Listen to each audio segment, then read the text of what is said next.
Bueno, hoy vamos a ver el 25º encuentro de Lucas, capítulo 8, versículos 40 a 56.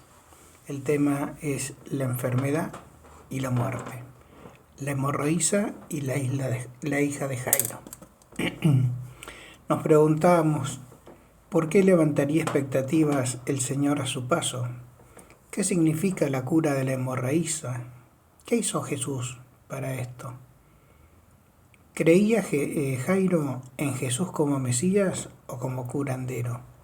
¿Cuál es su relación con el hecho? Lucas sigue conectando milagros, pues si el episodio anterior tuvo lugar al término de la travesía milagrosa, los dos que relata a continuación parecen ocurrir al llegar de vuelta a Cafarnaún. Mientras se dirigía Jesús a la casa de Jairo, con este y algunos de sus apóstoles, era apretujado por una multitud que hacía lo posible para tocarlo.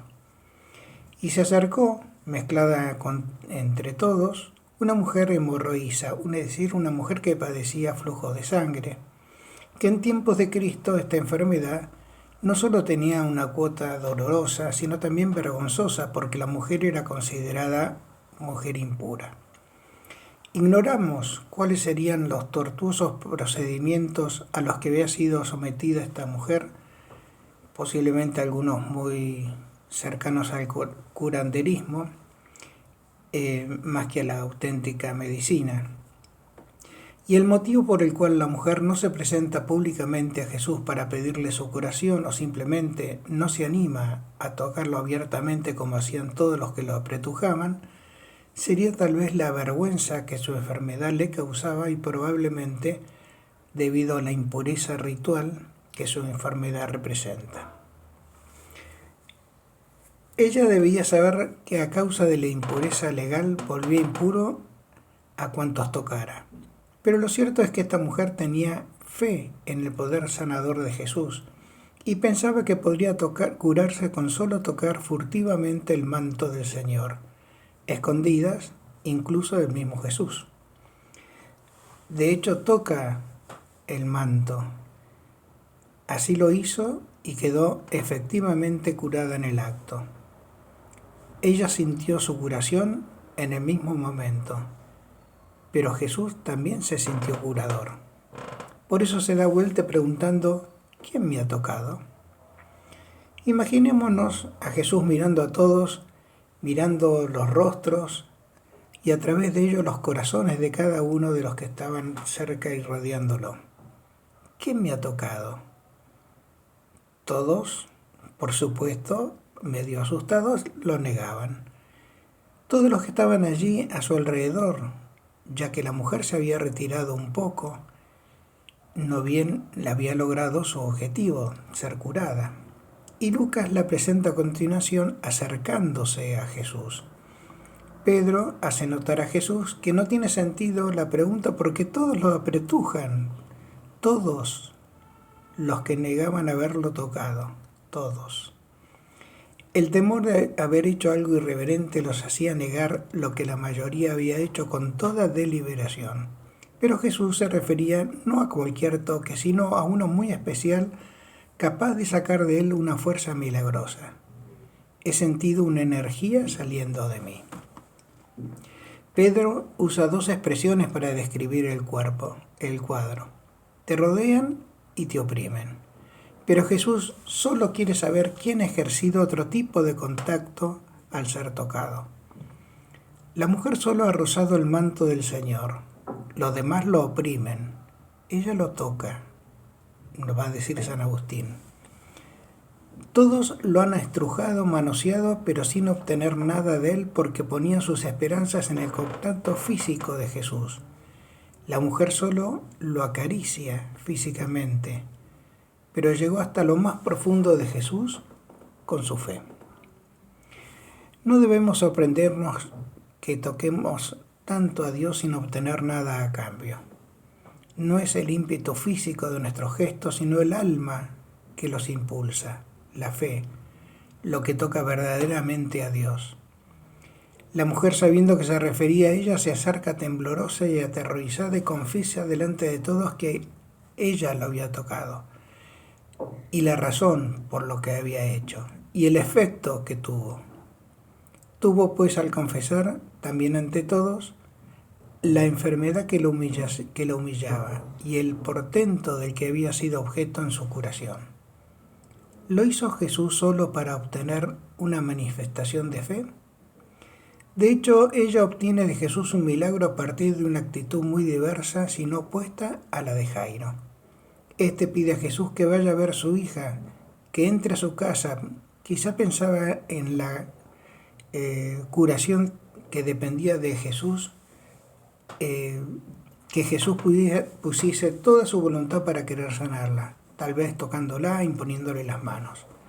La hemorroísa consideraba que ni le hacía falta pedirlo específicamente.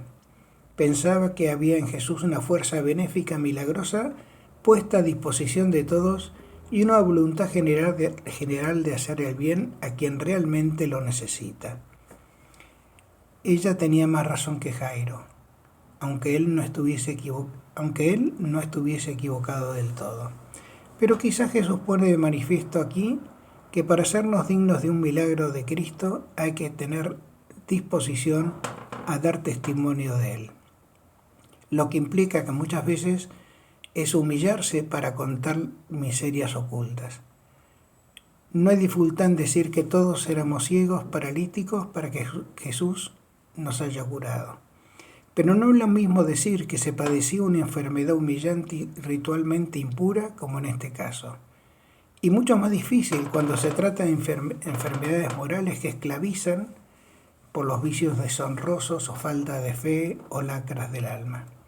Quizás el Señor exige para sanar algunas veces esta disposición para la humildad y reconocerse agobiado, impotente, esclavizado, necesitado de un milagro. Y esto es lo que debemos exponer con nuestra fe. Finalmente Jesús la consuela y deja en claro para todos y para ella misma la razón por la que obtuvo la curación. Tu fe te ha salvado. Lo que ha tocado Jesús ha sido la fe, no tanto la mano. Ha sido Cristo objeto de su fe lo que ella tocó, y no solamente la orla del manto. Por eso añade el Señor, tu fe te ha salvado y no solo curado.